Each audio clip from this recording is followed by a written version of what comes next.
Welcome to the Electric Wire Podcast. We bring you news and views on the most pressing issues facing Wisconsin's electric industry, from policymakers, executives, and customer and environmental advocates. Bringing you these discussions, we are the Customers First Coalition. Here's your host, Executive Director Kristen Jilks.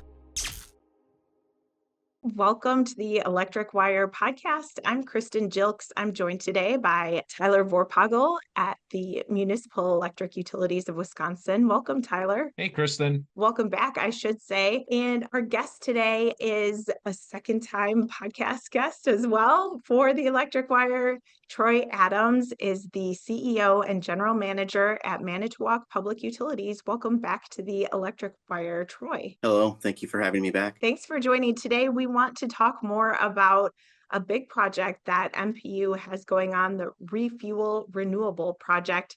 But first, Troy, for our listeners, tell us more about Manitowoc Public Utilities and your role there. Manitowoc is one of the, depending on how you want to measure it, one of the largest municipal utilities in the state by meter, by electric sales. We do more than just electric and electric distribution. We own our own generation. We have a steam utility. We sell steam and hot water to some customers in downtown. We have broadband. We serve water. We actually sell water to Central Brown Water Authority. That is a collection of communities around the Green Bay area that we filter water and send to them, sell to them. And then recently we've taken on wastewater treatment from the city. So a lot of different things we have going on, plus something I'll get into a little later. We've created an LLC for creating and managing fuel. Just a little bit about me. I came here in 2020 by way of another municipal utility in the Twin Cities area in Minnesota. And I've been here during the pandemic. I started during the pandemic, which made it really weird to buy a house, to move your kids and get them into school and all those sort of things. And yet things just kind of work. Life happens and you kind of work through that. But, you know, I'd shared this last time.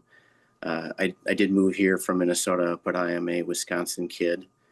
I grew up over in Trempealeau, which is a municipal public power town, and was really excited to move over here and be so close to Green Bay. And I'm getting close on the waiting list for Packers season tickets. Awesome. I got on the waiting list after the Favre Super Bowl win in 96, and I was 65,000 on the waiting list at that time, and now I'm like 25,000. Oh my gosh. Potentially in my lifetime, right? One of these days. That's awesome. It's nice to be in Packer land. That's great. I'm sure everyone is relieved to hear that.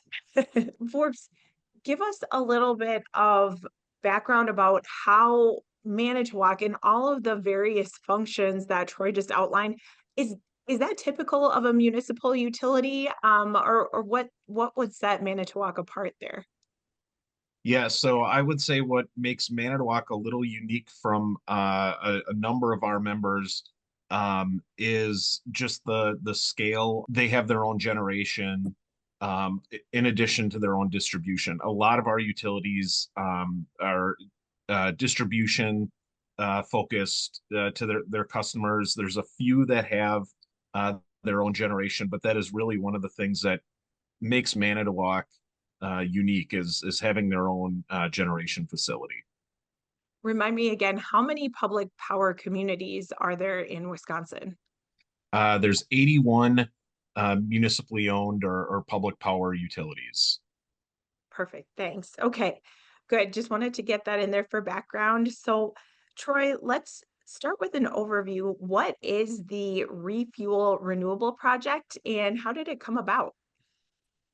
Really, it was driven by economics and the electric grid, the market. We have been a generating utility since the beginning, and we currently have two CFB boilers that make up about 80% of our generation need. And we also have a combustion turbine, and we've got a small solar garden as well. But the CFB boilers were burning solid fossil fuel. And it was not economic. We were being dispatched mostly for voltage support along the lakeshore. I mean, we actually provide voltage support from Fond du Lac all the way up to Green Bay. So they use our generation, MISO, the grid uses our generation just to make sure they're maintaining voltage when there is a big draw, like when it was really cold this weekend, we were running.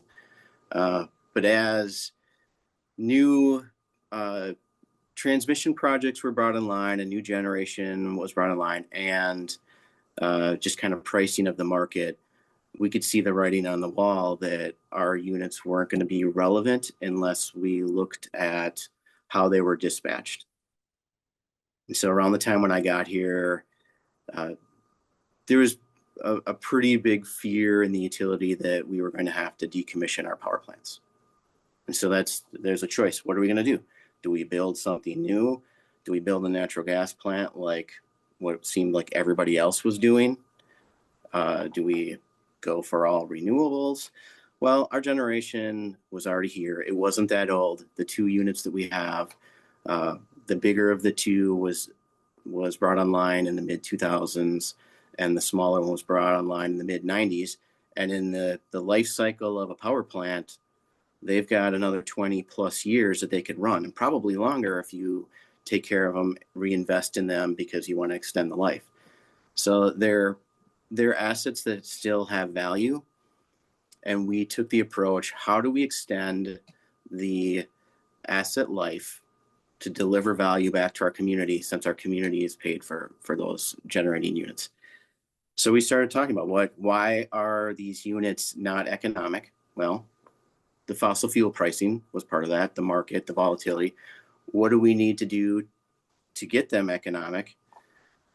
So that was a more complicated discussion, because this refueling that we were doing, we're taking pellets, like what you'd use for a wood stove, for a smoker, wood pellets.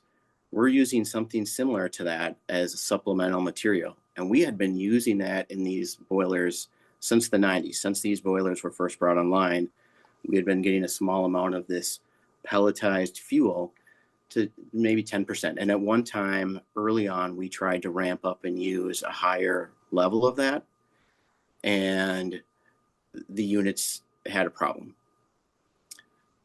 Everybody at the utility walked away from that saying, well, this doesn't work.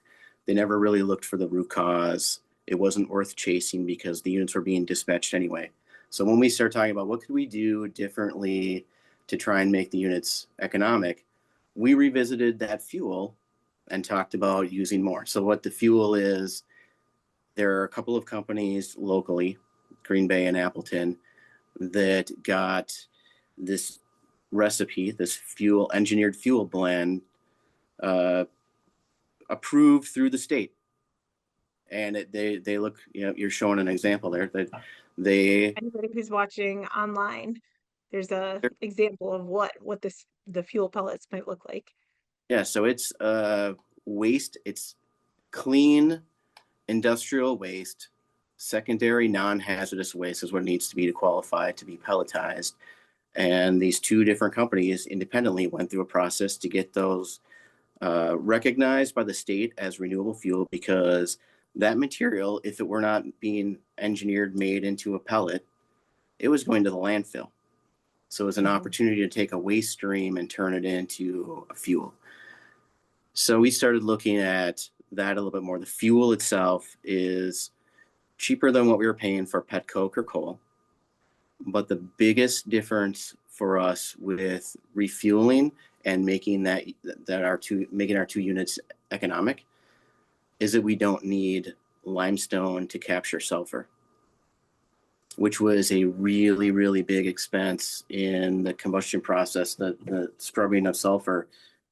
Eliminating limestone, which almost was at a truck ton for ton ratio to coal and pet coke that we were putting in limestone to capture sulfur. We then also have to remove from the unit the ash and haul and dispose of, and it was reactive. It reacts with water. And so it's different than just waste taken to a landfill. It had a higher cost to dispose of, so that limestone cost in and out is really the big thing that made our units not economic at the time. We were struggling to get limestone. There aren't that many companies that were making it because of the reduction in coal plants and petcoke burning plants.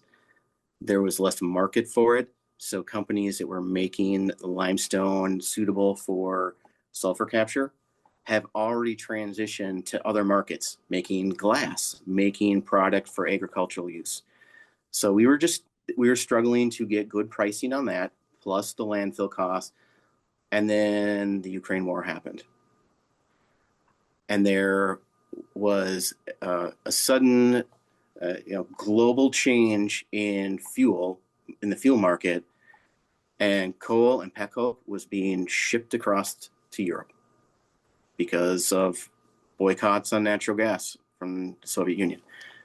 So all of a sudden we couldn't get a train of coal or petcoke. We couldn't find anything. We were struggling to get trucks a little bit here and there, plus the limestone challenges. It became, I guess, very urgent. Yeah. To find a new solution, and employees that were hesitant to explore this pelletized fuel because of past challenges all of a sudden became really engaged and really eager to solve this problem. Yeah. Because it became clear if we didn't do something, the natural state of things, we probably weren't going to be viable and we were going to be moving on to something else. So we found out the root cause of why we had problems with this fuel before. And as it turns out, we brought in the original OEM for the units, for both units, and worked through some engineering to figure out why we were having problems. And it actually was because we were doing it, we were trying to switch fuels and use the cheaper pellets, engineered pellets on weekends and use coal and petcoke during the week. And we're doing this transition. It actually was chemistry related to the time, the rapidness of a transition, and temperature changes that was causing the problem. And when we switched to just use pellets and run 100% on pellets, and we weren't making those transitions, those problems didn't happen.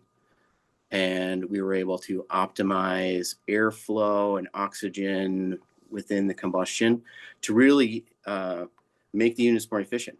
We ended up getting 6% more output out of our units after we transitioned to this new renewable fuel and optimized airflows and eliminated all the costs with limestone and ash. We barely have any ash removal now. And so it's like kind of been a game changer for us to work through the engineering of this chemistry problem and figure out how to use this fuel. And we really didn't have to do anything to the units. Wow. We didn't spend, we did do some, we used a metal spray on the tubes, which kind of hardens the tubes and makes them more resilient.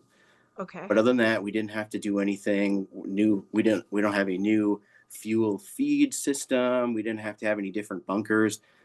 We're able to use the assets that were already paid for with a new fuel, do some process change, and be able to reinvent the plant, refuel with a new fuel, and feel pretty comfortable that we're going to be able to extend the life of these plants as long as this fuel is available for us. That's great.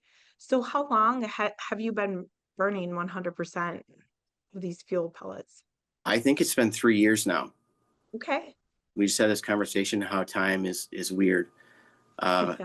It's been so long that people don't remember what it was like to manage switching between the two different types of fuels. Yeah. And we still have some black fuel that we need to burn up at some time. And there are moments where we can mix them in, but employees prefer just to run the engineered fuel pellets because things work smoothly now, just being on the engineered fuel. Yeah, good. So what has that done for your emissions profile? You were talking about using limestone to capture sulfur before. So when you were burning fossil fuels, you were, cleaning up the emissions with the limestone, essentially. Yeah, so we And still have those same requirements. Our yeah, air permit is still in place.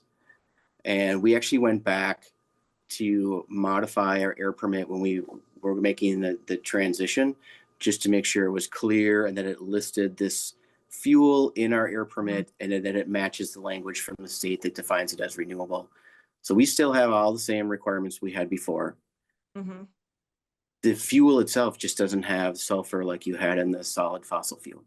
So it's one less thing that we have to scrub from the emissions. We hired a third party early on when we were kind of trying to decide, are we going to do this or not? Mm-hmm. We hired somebody to evaluate kind of life cycle analysis of the fuel. What does it mean for us to make this transition? And what we found is that it's actually a 55% reduction in overall greenhouse gas emissions, because all of this waste material was going into a landfill and becoming methane. Okay. So the combination of the reduction at the power plant and then also all the reduction of what would have been methane gas Yep. ends up in a better place than what we would otherwise. That's great. That's a win-win. It's a win-win, and it also manages what's going into a landfill. Yep. That's a topic for a different call, but that we have a problem where we have too much going into landfills. Yep. And there's a time where we're not going to have the space anymore. This is a way to manage some of that material and process it in a different way to make electricity. So just to kind of highlight, the emissions are better. There's this reduction in greenhouse gas. Well, in this material, it's clean industrial waste, non-hazardous secondary material. There is plastic and paper from industry within Wisconsin. And so we did a lot of evaluation on the plastic part, right? It was approved by the state, and there was this process where this fuel was engineered to be a replacement for coal.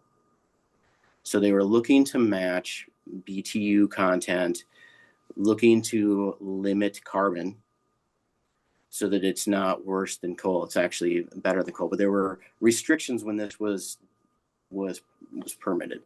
So we wanted to evaluate, what does that mean? What does it really mean? Well, we were worried about PFAS like everybody else is. So we had an independent party evaluate fuel from the two manufacturers. And at the time, I think there were 40 known versions of PFAS available, and there's only 8 that were being regulated.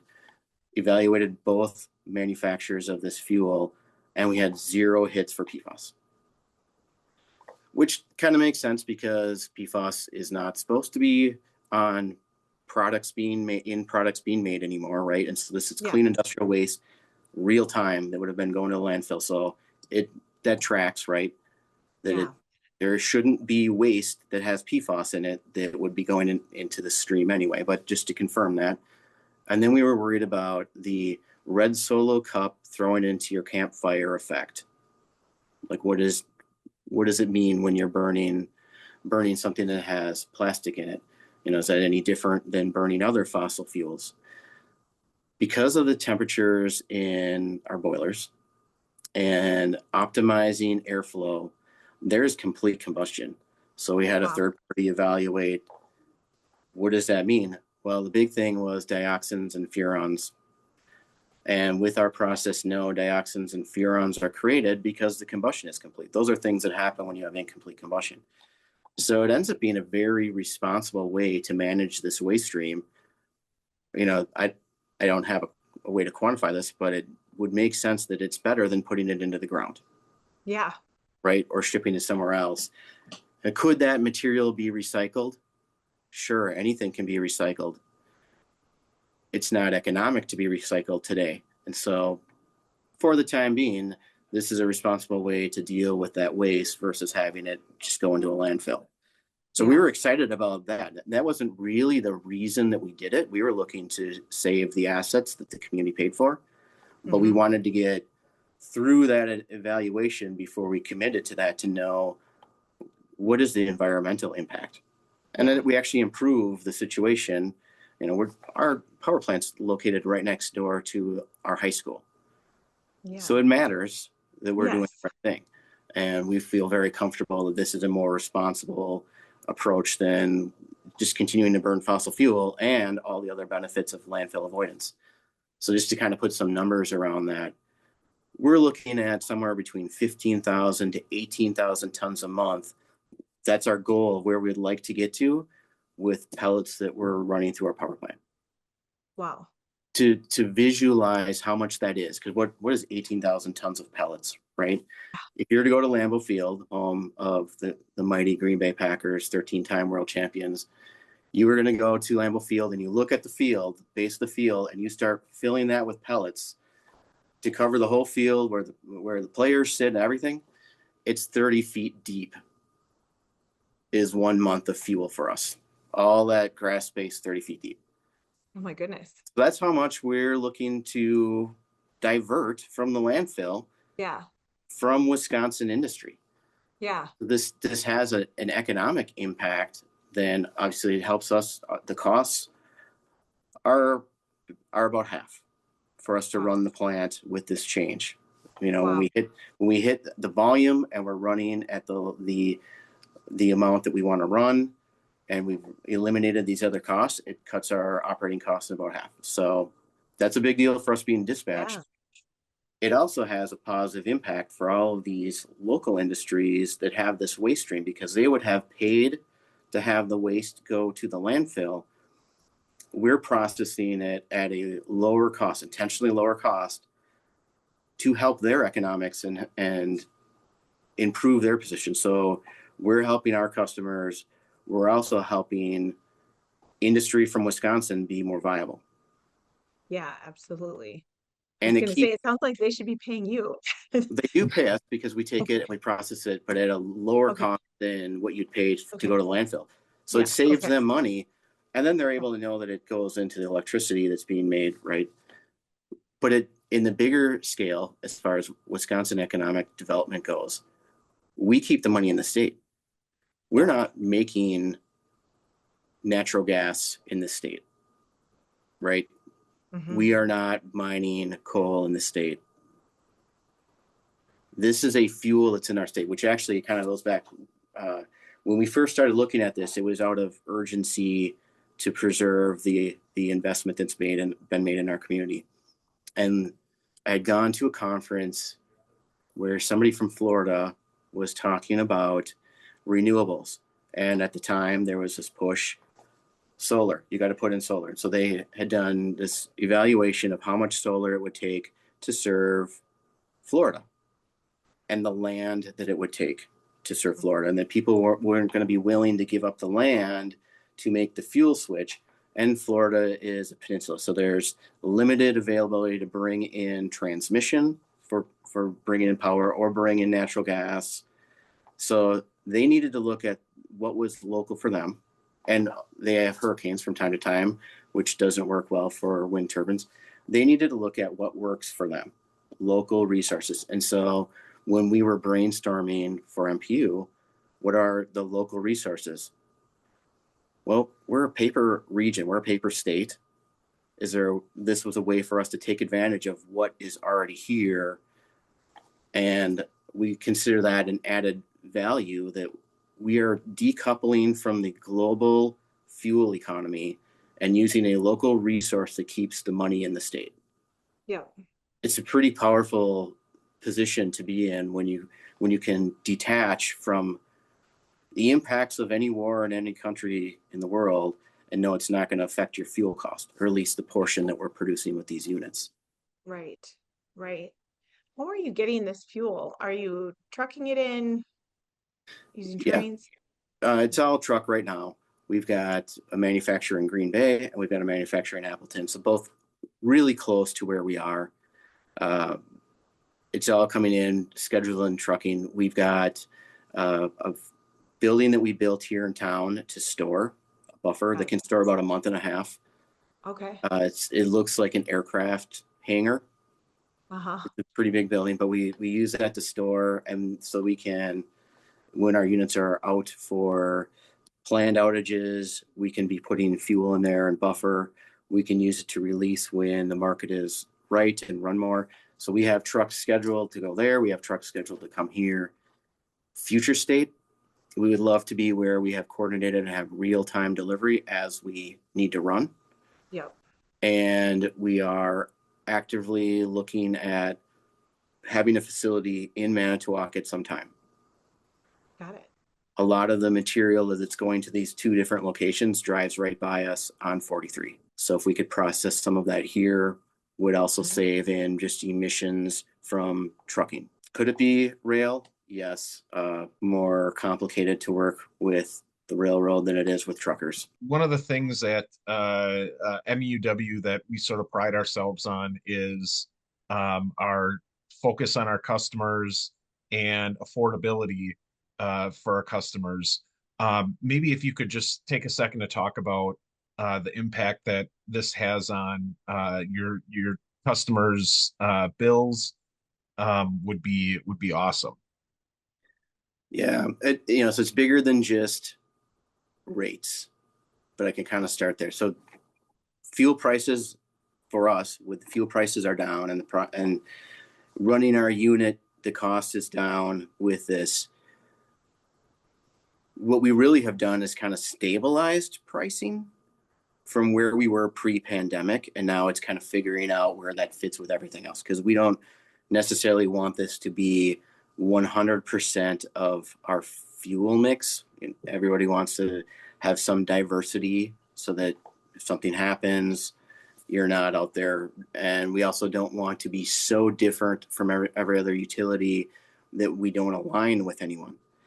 So what we really see with this is fuel stability while we can extend the life of the plants, keep the plants going. And that means a lot for customers, having predictability and knowing what our fuel source is and what does that mean for their bill.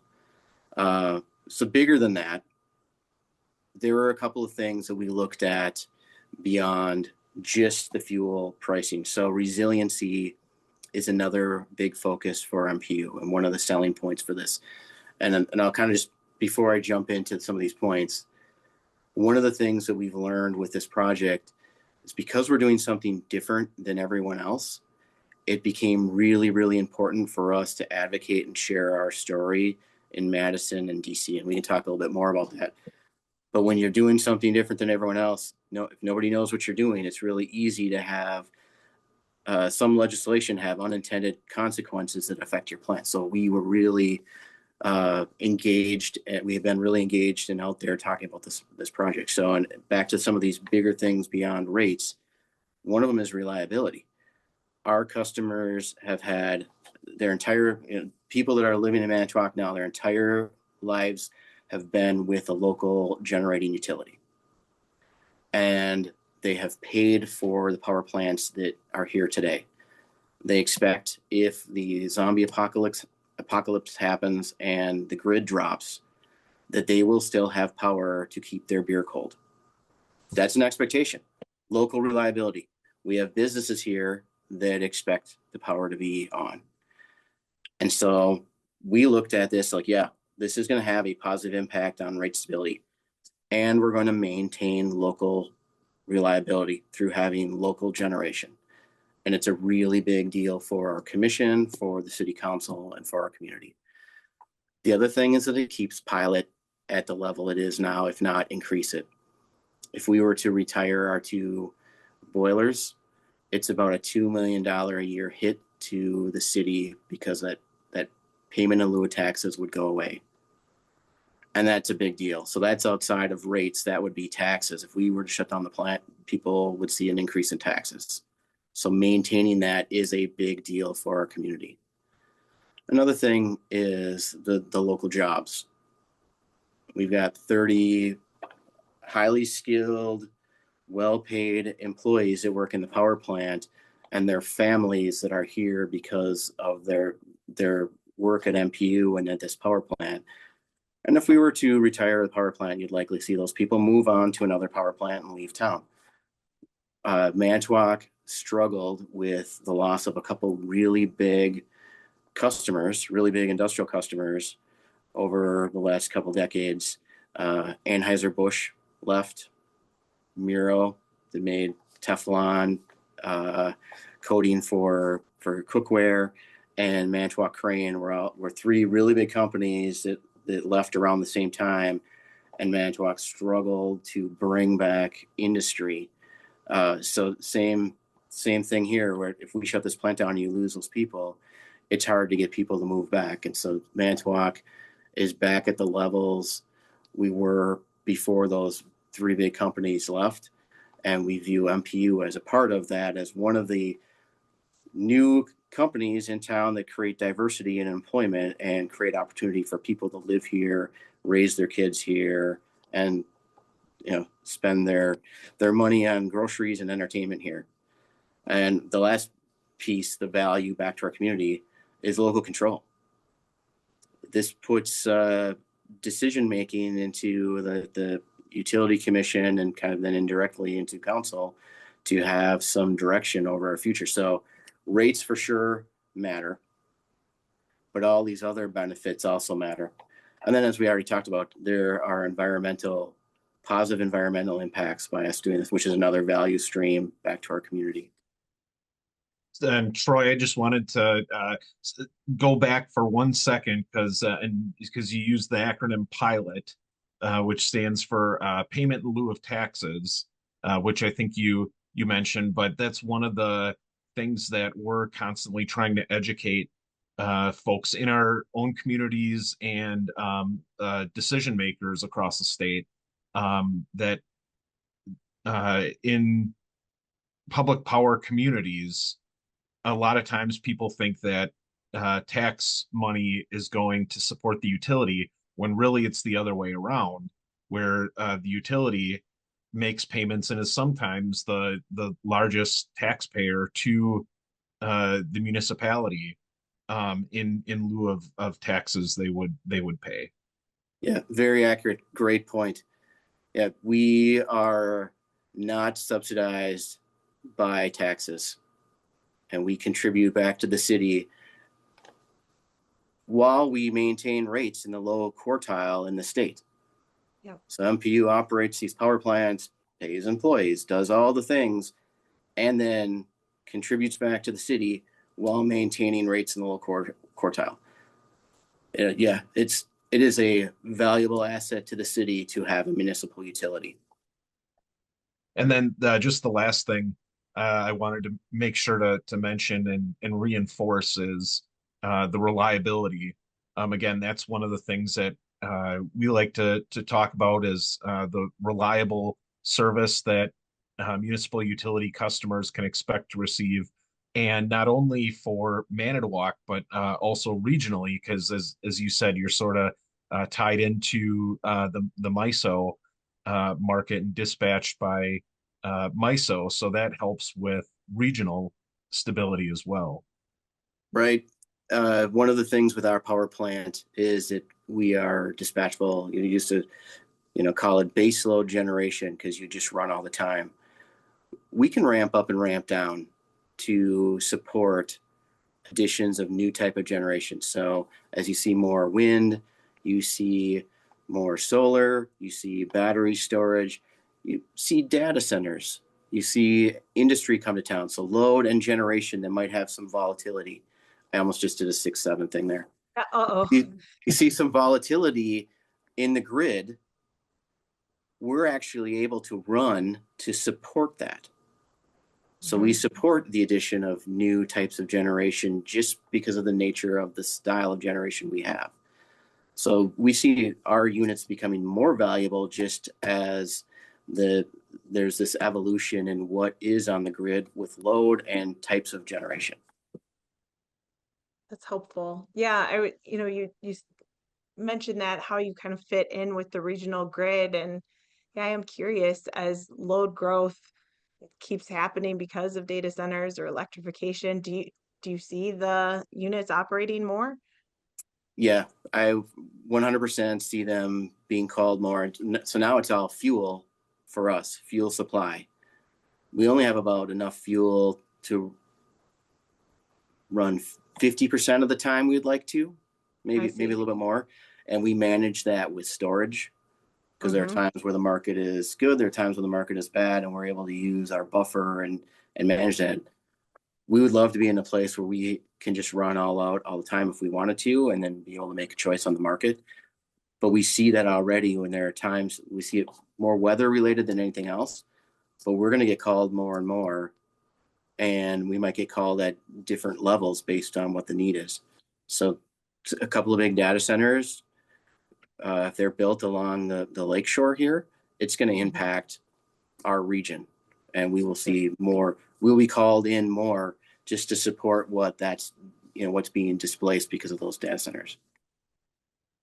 Interesting. So you are limited by the amount of fuel that you can obtain. Yes, maybe just a little bit about that. So I had mentioned at the beginning that we've created an LLC. We wanted to be able to have a segment of MPU fully focused on fuel supply for the sake of being reliable, and have decided to take the route of having an LLC to do that, similar to what an IOU would do. And the goal is to be able to have a contract with ourselves, because it's going to be a wholly owned subsidiary, a disregarded entity in the eyes of the IRS for tax purposes, but it's us. But we want to be able to have that entity work to get the fuel amount we need. And we know that there's going to need to be more fuel made to meet what we want to do. Raw materials, the waste product, there is enough waste material for us to produce pellets, but to have pelletizing machines, shredders, have all that in place, there isn't enough of that equipment operating between the two companies that exist today to make as much fuel as we want. Got it. Interesting problem to run into there. But it's just, I mean, it's so cool to listen to you talk about, number one, your care for the community that you're in, and prioritizing all the different benefits of what you're doing to create power, and create benefits. But also I'm just curious, kind of leading with that concern for community, are there lessons learned that you want to share with other utilities and that you think other utilities could learn from here? Sure. I think one of the really big things for us was listening to our community. And not that we weren't, but when we were talking about, can we keep these units? Can we reinvent how we use the assets that have already been paid for, or do we retire them? And again, we have steam customers that would be impacted by that. We still could produce steam for them with natural gas, but then you'd be totally exposed to the natural gas market, which it can be all over the place. This is stability for steam customers too, not just electric customers. So when we started looking at what do we do, and we start talking to customers, industrial customers, and we didn't have like an open house or forum on this, but kind of reached out through other ways. People identify Manitowoc with having this utility, and they supported it. And that means a lot to me. And it puts that urgency on the utility and on me to figure out how do we deliver to meet their expectations, right? So I think that's a takeaway, is like, know what your community wants. And sometimes there's an education component to that too, like unintended consequences of doing something different. So we created a lot of social media content to talk about what we were doing, to get in front of questions about PFAS and environmental impacts and costs and all of the things that were kind of on the fringe of the core, save the power plant. All these other things, we spent a lot of time on communication, planning, and education, and listening. So, and that you can apply to any utility or any company with any change. When you need to make a big change, part of change management is understanding what what expectations are from others that may be impacted, and then being able to communicate important information back and having dialogue. So that, I would say, that is the most important thing. That crosses over. Then I mentioned advocacy, us going to Madison and going to Washington, D.C., same thing, educating, listening, being a part of the conversation. Another thing that I think was a takeaway for us and probably applies to everyone, because we had tried to make this switch or use this fuel once before and had run into a challenge, people were resistant to do it again. And so being able to work through to find out the why, being able to know a root cause, and then being able to make a decision based on all the facts is important. Yeah. And I think maybe the last thing would be just knowing your local situation. So this is the gift that we have. Our community paid for this power plant. It's here. And then we happen to be in a state that has this waste material, and just making that observation and deciding to explore this, look for your situation and try and maximize what gift you're given with your location. That's going to be different in every community in Wisconsin. You're going to have something else that you might be able to use to your advantage. So just being aware of what your opportunities are and taking them when they come up. Yeah, absolutely. If, as you were doing outreach and talking to the public and talking to officials, what would you say the number one myth you had to dispel was, or what were some of the common questions? I thought that the environmental impact and concerns would be the highest priority for people. And I'm not at all saying it's not. Equal to that was price. Mm-hmm. And, I guess looking back at Manitowoc, where we had lost industry before and jobs, people didn't want to see a big change that resulted in higher electric prices that would drive away jobs. So yes, the environmental benefits, great. Also, don't mess up the rates. That was clear. So I expected environmental to be the top priority, and it ended up being more equal with rates. Fair enough. Forbes, did you have anything else you wanted to ask on advocacy or otherwise? Yeah, I'd maybe just say, so you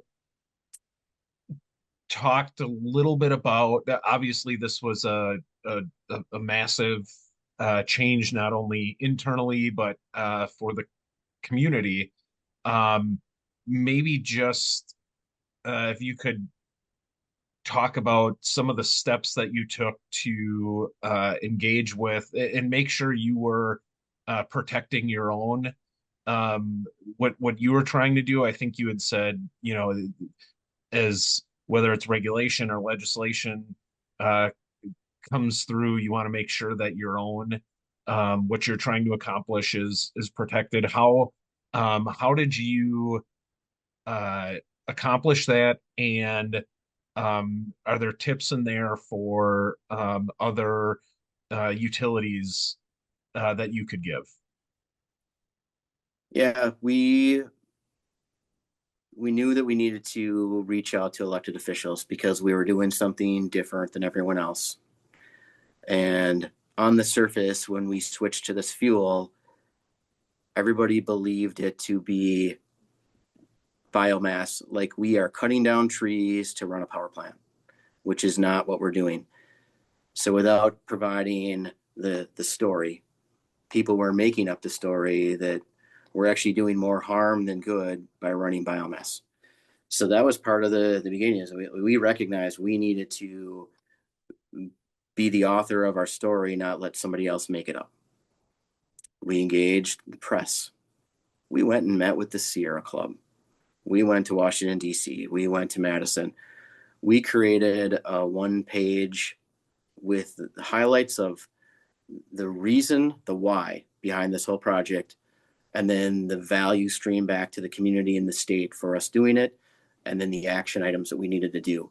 And we take that 1 page and we update it every time that we go to Washington or Madison to be able to share where we're at and talk about this project for the sake of keeping this front of mind for those that are making decisions that could impact Manitowoc.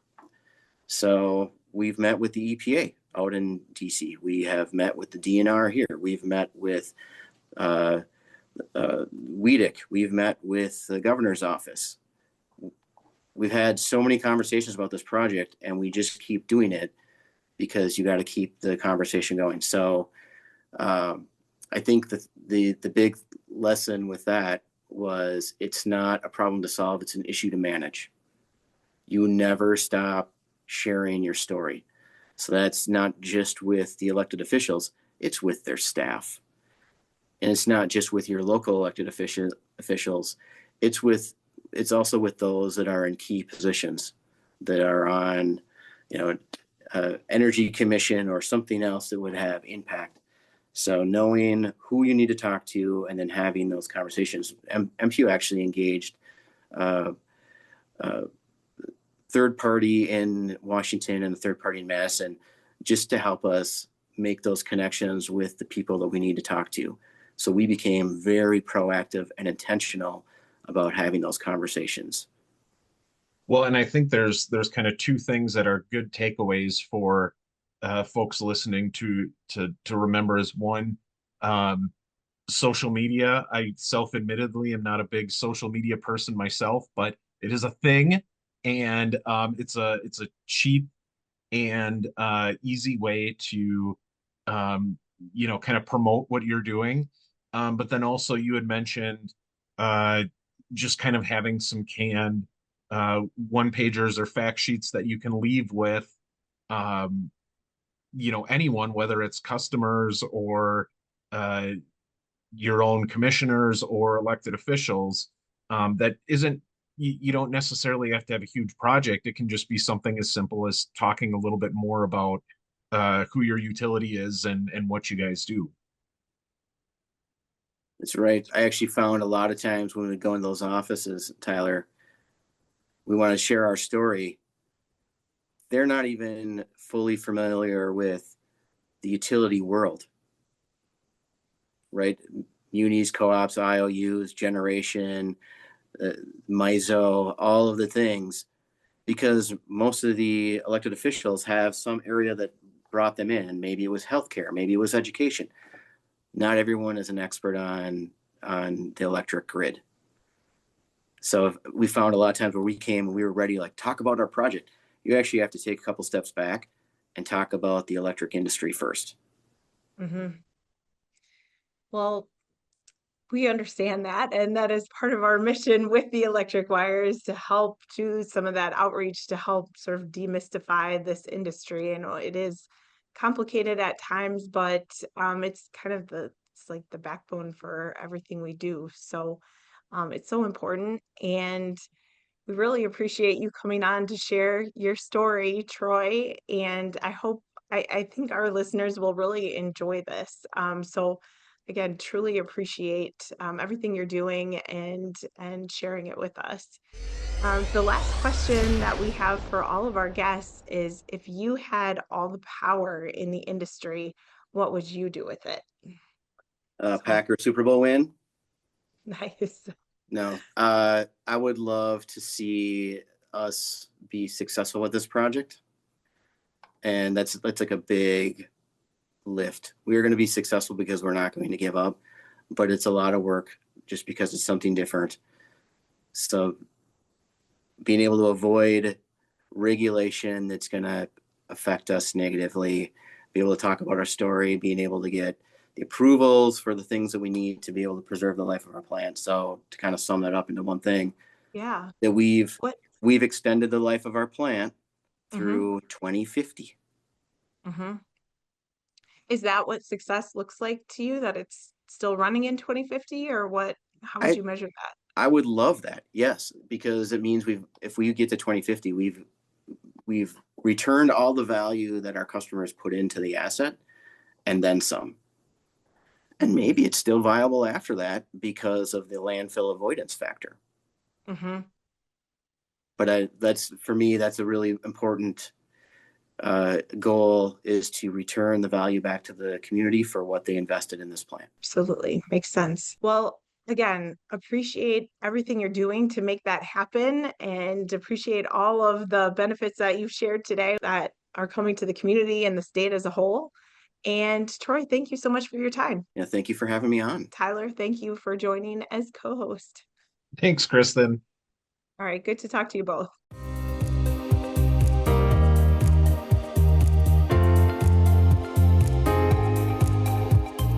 Thank you to all of our listeners for tuning in. Please support our work. You can subscribe to the Electric Wire podcast if you haven't already, and you can follow us on Twitter at The Electric Wire. Thanks also to the members of the Customers First Coalition for supporting this podcast. Our members are Dairyland Power Cooperative, Madison Gas and Electric, the Municipal Electric Utilities of Wisconsin, WPPI Energy, the Citizens Utility Board, the International Brotherhood of Electrical Workers Local 2150, and the Wisconsin Electric Cooperatives Association. Thanks again for listening. We'll have a new episode next month.